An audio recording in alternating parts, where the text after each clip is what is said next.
우리 오늘 본문 말씀, 성경 말씀은 마태복음 8장 18절에서 20절 말씀입니다. 예수께서 무리가 자기를 애워쌈을 보시고 저편으로 건너가기를 명하시니라. 한 서기관이 나와 예수께 말씀하되 선생님이여 어디로 가시든지 저는 쫓으리이다. 예수께서 이르시되 여우도 굴이 있고 공중의 새도 거처가 있으되 오직 인자는 머리 둘 곳이 없다 하시더라. 아멘. 우리 주님이 사역을 시작하신 그 순간부터 사람들이 모이기 시작하고 하루하루 지나면서 점점 더 많은 군중들이 예수님을 따라다녔습니다.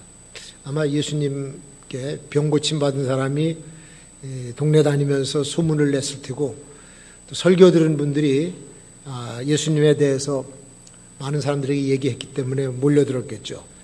18절에 보면 이 군중들에게 포위가 돼서 용신할 수 없을 정도로 많이 모였다고 하는 것을 느낄 수가 있어요.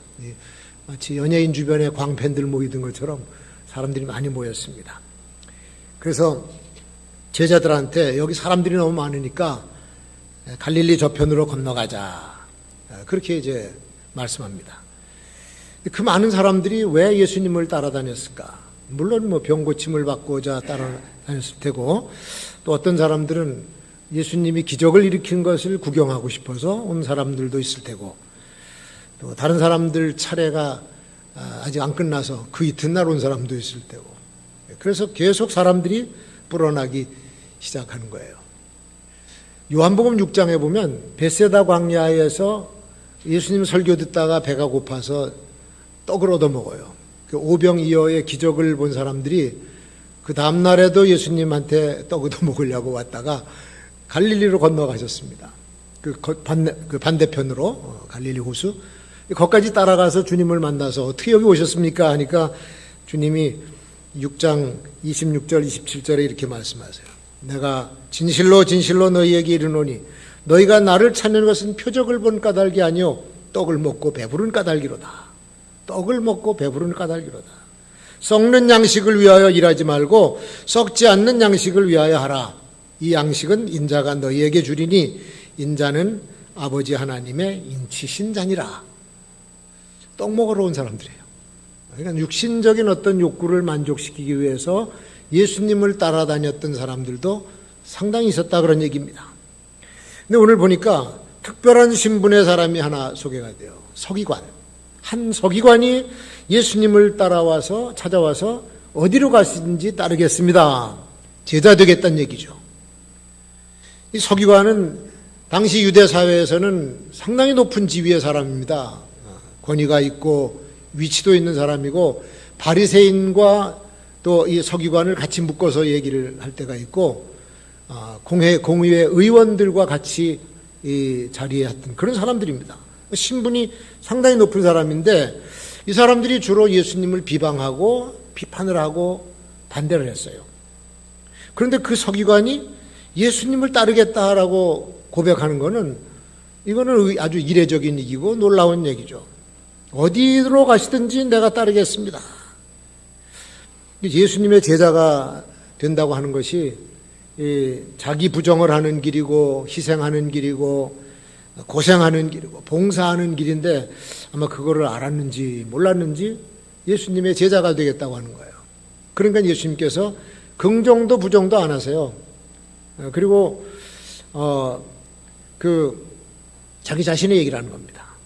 여우도 굴이 있고 공중에 새도 거처가 있는데 나는 머리 둘 곳이 없어. 네가 어떤 목적으로 나를 따르는지 모르겠지만 나를 따라오면 과연 네가 원하는 것을 얻을 수가 있겠느냐. 그런 의미의 말씀이지 않았나. 여러분, 우리 서기관에게 말씀하셨던 주님의 말씀을 우리에게 질문한다고 하면 우리는 오늘 어떤 대답을 할까? 나 자신 한번 돌아올 필요가 있어요. 내가 예수를 믿고 예수님을 지금까지 어떤 분은 10년, 20년 평생을 따라오셨는데 도대체 내가 예수님을 따르는 진정한 목적이 뭐냐?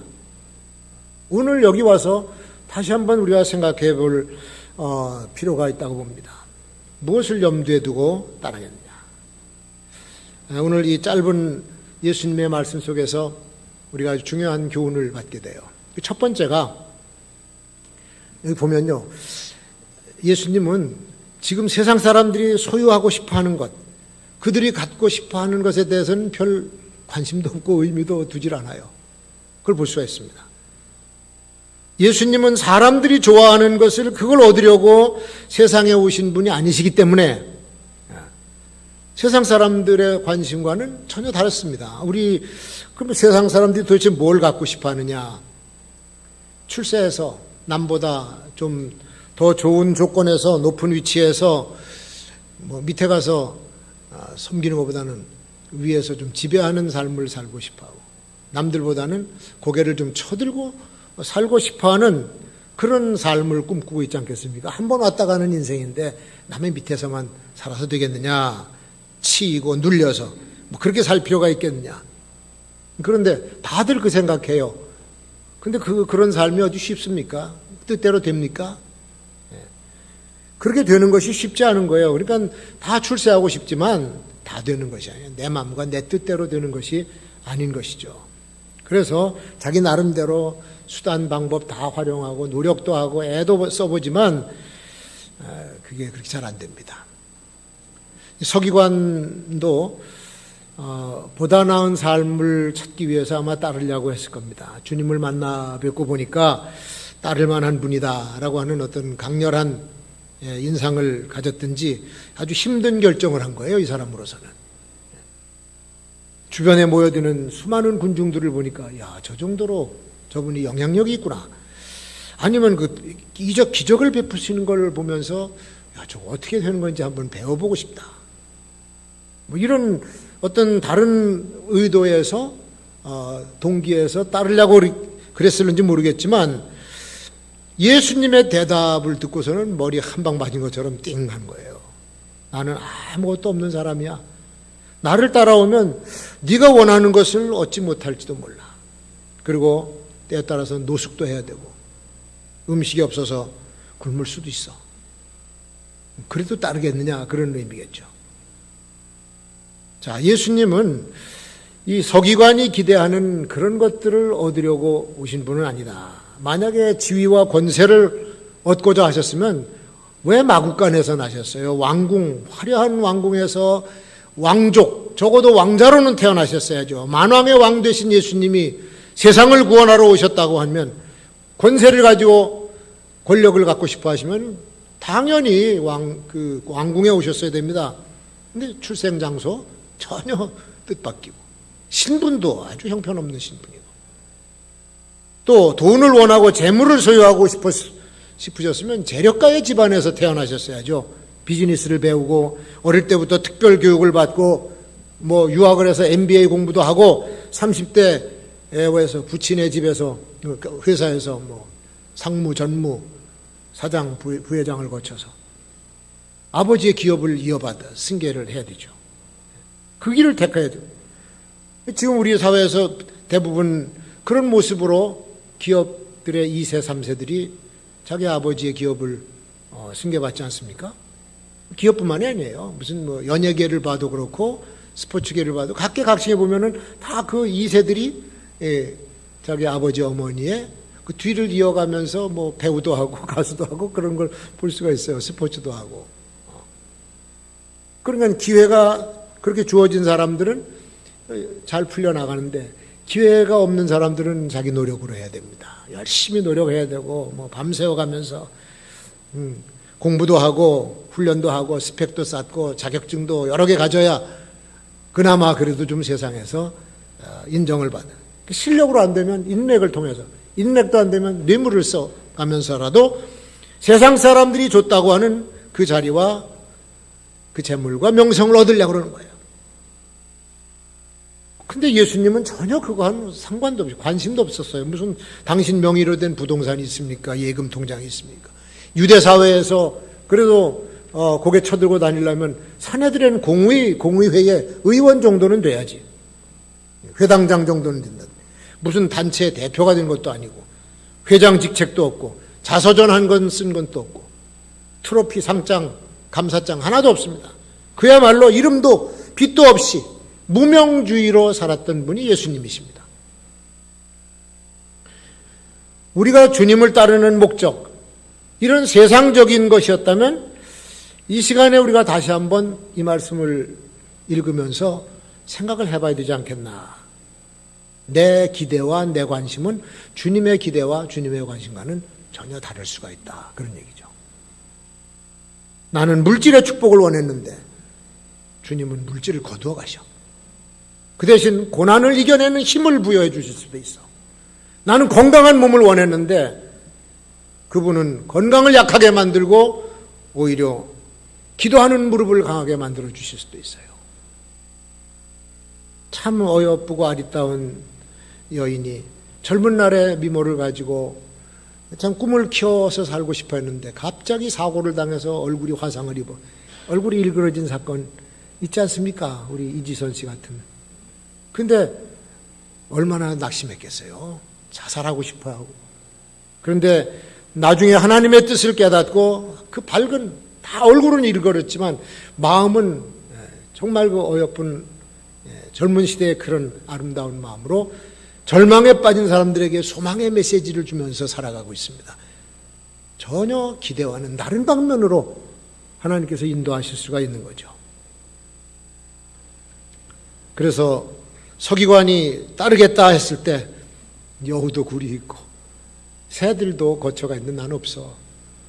나에게는 네가 원하는 훌륭한 집도 없고 많은 재물도 없다. 세상에서 좋다고 하는 것 그건 너한테 줄 수가 없어. 그래도 나를 따르겠느냐. 그 첫 번째 의미 아니겠어요? 자, 두 번째는 우리 주님의 대답 속에서는 그 주님은 어느 한 곳에 정착해서 그냥 안일하게 생을 지내려고 했던 분이 아닌 것 같아. 예수님의 일생을 돌아보면 계속 움직이셨고 계속 어디로 돌아다니셨어요. 태어나자마자 헤롯이 2살 아이 그 이하의 아이를 죽이려고 하니까 그냥 애굽으로 피난 가버렸습니다. 죽기 싫어서. 자, 근데 거기서 이제 위험이 그치고 나니까 어디로 갑니까? 저기 갈릴리 산골 마을 나사렛에 가서 거기서 장성을 하세요. 그리고 공적인 사역을 시작하시면서부터는 나사렛 고향을 떠나셔. 그리고는 가버나움으로 가셔서 가버나움 중심으로 해서 이 팔레스틴 동서남북 여기저기 다니시면서 가르치시고 말씀 전하시고 병자들을 고쳐주시는 일을 하십니다. 마태복음 9장 35절에 거기 앞절에 이렇게 기록이 나와요.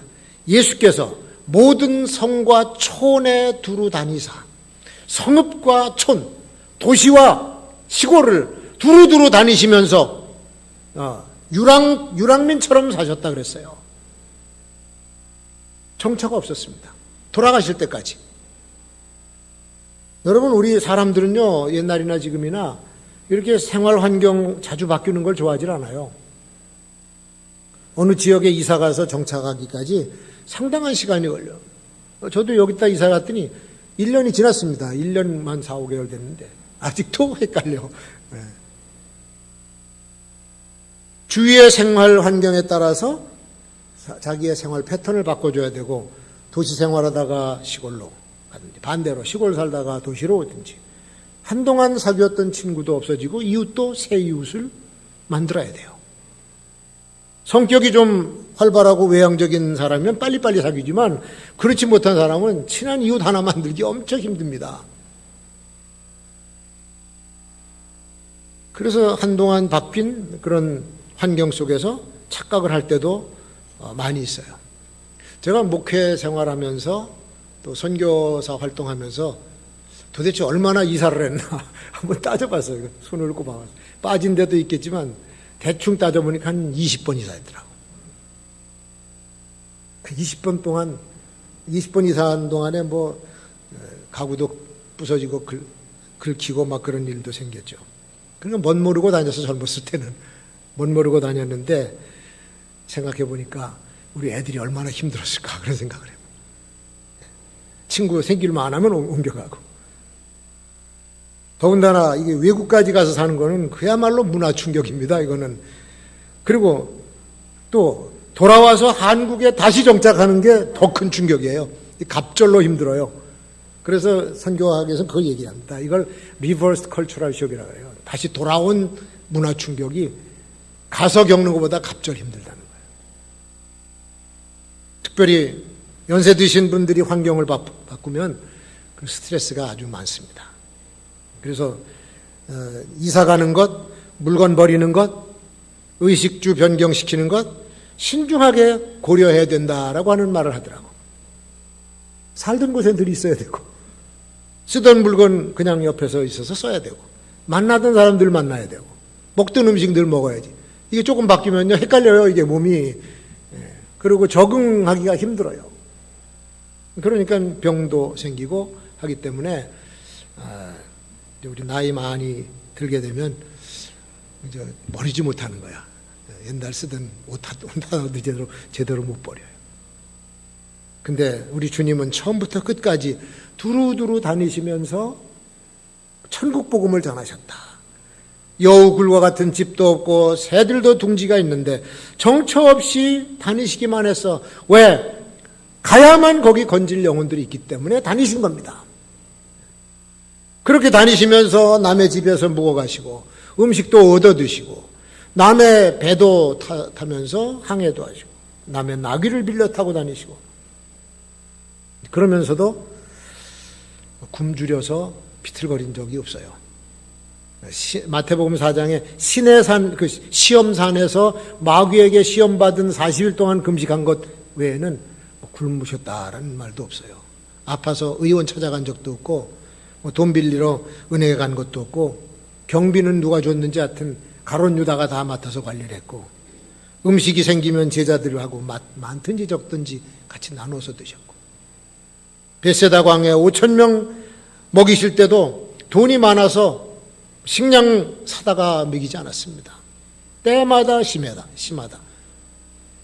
필요한 것은 궁핍함이 없이 어디서나 제공이 되었습니다. 우리 전도자들이 가끔 이런 주님의 정신으로 거지 전도한다고 그러죠.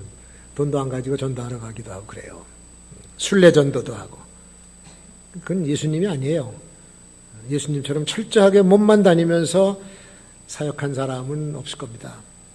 우리는 예수님이 아니기 때문에 때로는 여행 경비도 필요하기도 하고 먹을 것 입을 것도 필요하고 거처할 장소도 요구하기도 하고 그렇지 않습니까? 우리 다 예수 믿는 기독교인이지만 좁은 평수 살다가 큰 평수로 가면 기분 좋잖아.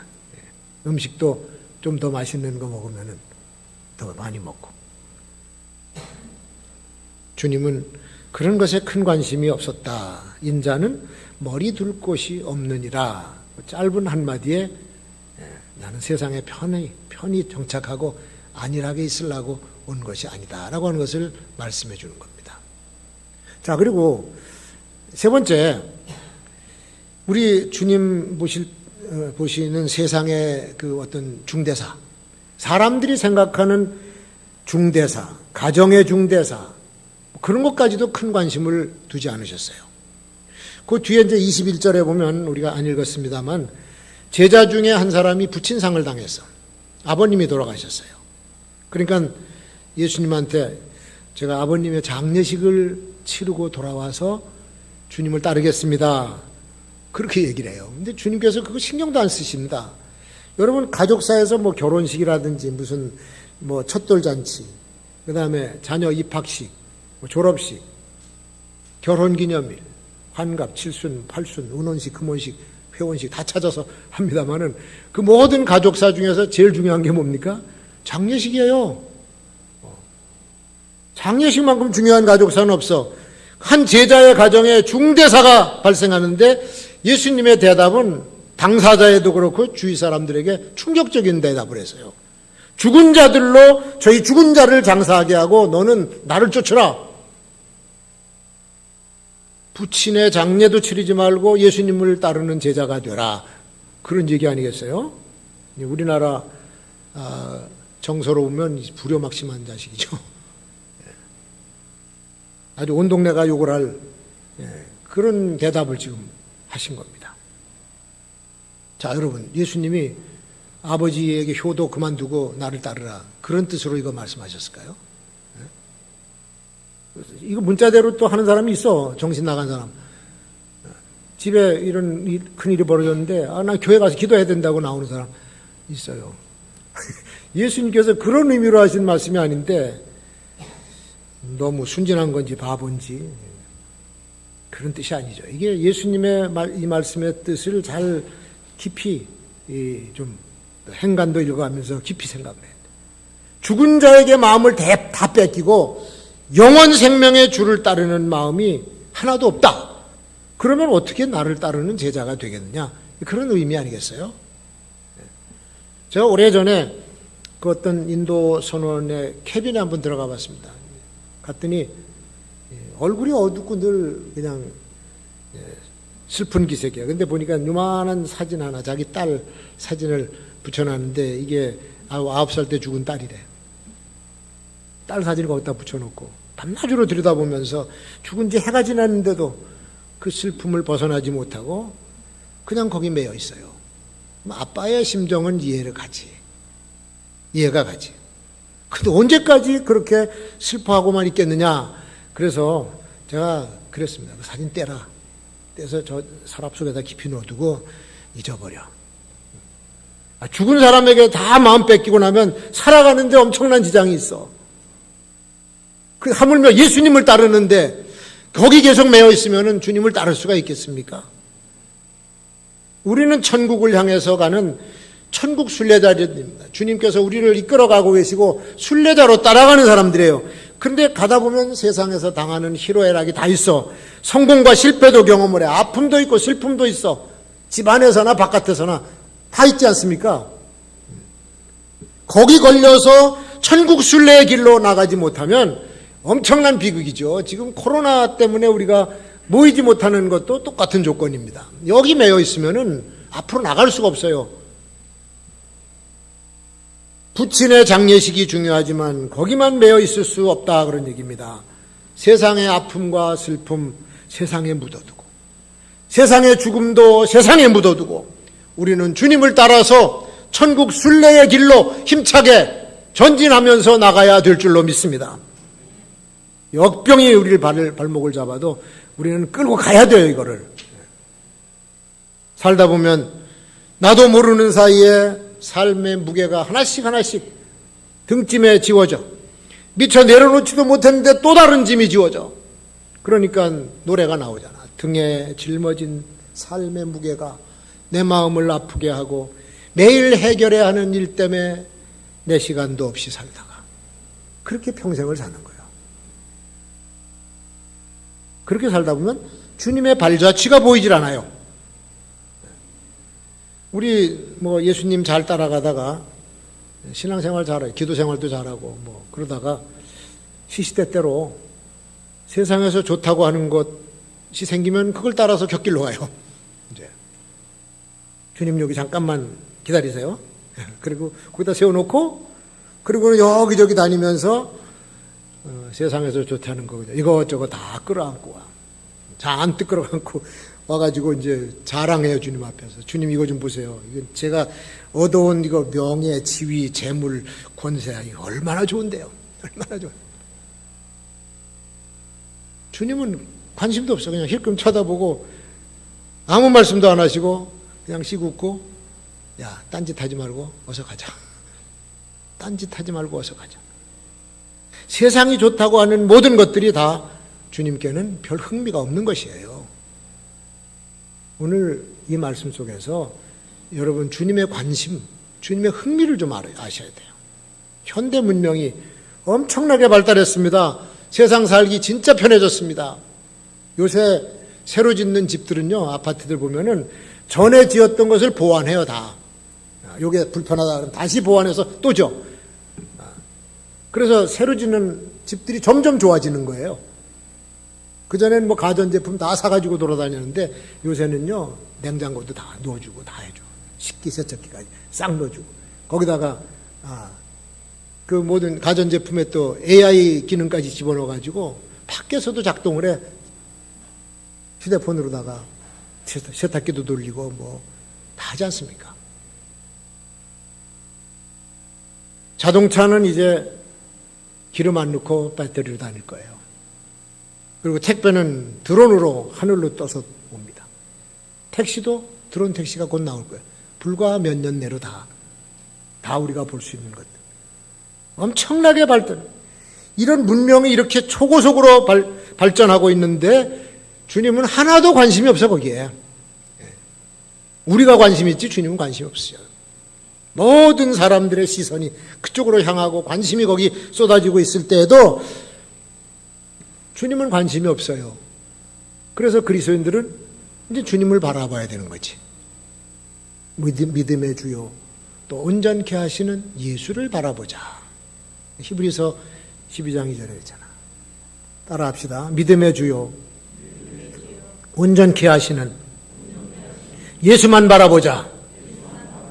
주님만 바라보셔야 되고, 그리고 우리 손에 있는 것을 내려놔야 가치 있는 것을 붙잡아요. 주님을 붙잡아야 될 줄로 믿습니다. 보물을 받기 위해서는 지금 손에 있는 잡다한 것들을 다 내려놔야 보물을 받을 수가 있는 거예요. 같이 들고서는 못 받아요. 그러니까 최상의 것을 받기 위해서는 차선의 것을 버려야 돼요.